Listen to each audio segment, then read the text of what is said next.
Hi everyone, Chris England once again doing this is a little bit different from what I normally would do for Feh Channel.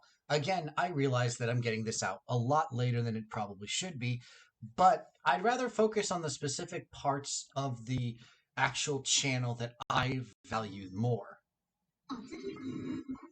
So we have Binding Worlds with the otherworldly bond. So like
Okay, so as we saw based on the English trailer, you can the otherworldly bond allows you to make a forma out of one of the units that you use through binding worlds, and this can actually be any specific unit that you use.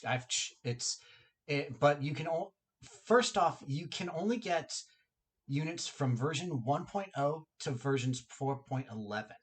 So nothing beyond anything from books one through the end of book four. So you can't do like if someone has a really good Selena, sadly she's not included yet. Like the formas in general, they'll come as a level 45 star with the equip skills that they had. Unlike the and like the again like the formas in base form, they don't have any ascended traits or any pluses, so any limit breaks. But they will come with any specific traits that they originally came with. So if you're summoning, say, an example of the duo Sigurd as a plus res minus speed, has plus speed, and it shows that it has minus speed or plus res and it has minus speed, you will have that trait automatically. And then the other bonus is that the unit will start with the maximum amount of dragon flowers as equipped. So if you're recruiting something that is a version 1.0 infantry unit, it will come with 25 dragon flowers already equipped. So the other thing is that the other things that will be reset are the blessings, sacred seals, and any accessories. And then it depending on if you have the Fey Pass unit or not, it will come with their resplendent. So this would be a beautiful thing for free to play players if it wasn't locked behind a $55 paywall. Hopefully this is another item that we can get from the store. But probably based on what I'm hearing, what I'm guessing, we won't see it for at least another 6 months to a year, is my bet. Just because this is a very powerful item. It also is not as, it's not pay to play focused as much as I think I originally thought it was, because even though it's a $55 one with the orbs, um, it is more valuable to newer players because this means that they're getting a strong unit right off the bat, as opposed to having to build up and then get all the fodder. Basically, what it is you can either get, like, if you're looking for a year one and you have like there's a really good Julia that has the ability to counterattack everything, as well as having the maximum amount of ability, then yeah, you'd probably aim for that. It's also the fact that you have like the duos and harmonics from early days where they did not have a spark, and so like the example that they gave where they're summoning a duo Sigurd, that's a unit that was really hard to get originally. you could say the exact same thing for any. So seasonals would be high priority. Um, Max investment units are always going to be a high priority. Um, and then of course just a unit that you want that you either have a good have of, but you don't have as many good builds of, or something else. And the other thing too is the fact that they come with their base trait that they had, so you don't have to use trait fruits on it if you don't want to.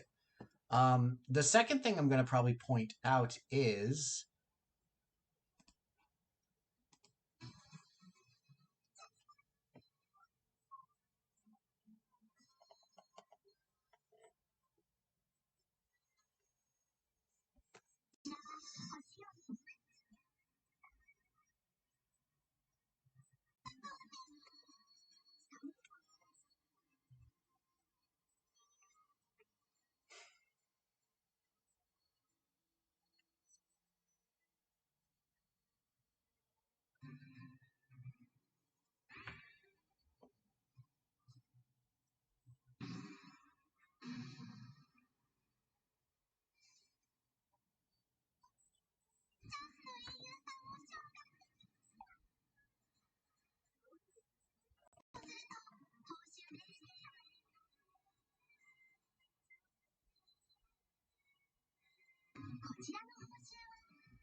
so we're also getting a new five consecutive win bonus in the form of a 4-star special ticket. So with this ticket, you automatically get one 4-star special unit that's currently available. And this is there are a very good amount of units. Like we just summoned Nagi, so distant counter, special fighter, as well as a good breath weapon. Um, One of my biggest complaints with the summoning pool is that there's nothing moving out of the lower end summoning pools. So with every time around, like every maybe like 6 months or 3 months or something like that, units will move out of the 5-star pool into the 4-star special pool. But nothing moves out of the 4-star special pool, even though it's already become way too bloated for what it is. I think it's at least because I know that we're up to at least the year 3 brave units, and there might be more. So the fact that we're getting a ticket that's once a week gives you a free 5-star, that is a very nice thing that we are adding to our setup. Now, what I will say is that the fact is that this is only for normal 4-star specials. So we're still waiting on seasonal ones. And sadly, seasonal ones are still very hard to pull. A lot of their weapons are very, very bad, and they're like a lot of older units, except the difference is that they're harder to pull. So trying to plus 10 them is a chore in and of themselves. Hopefully, both the Otherworldly Bond, the 4-star special ticket, as well as a 4-star special seasonal ticket get added to either missions, to the arena, to maybe, I guess you could also include it as like an AR bonus. But hopefully we do get more of these. But anyways, that's it for my opinion on the top 2 things that we get from the Feh channel this round. I will see you in another video. Thank you very much for watching.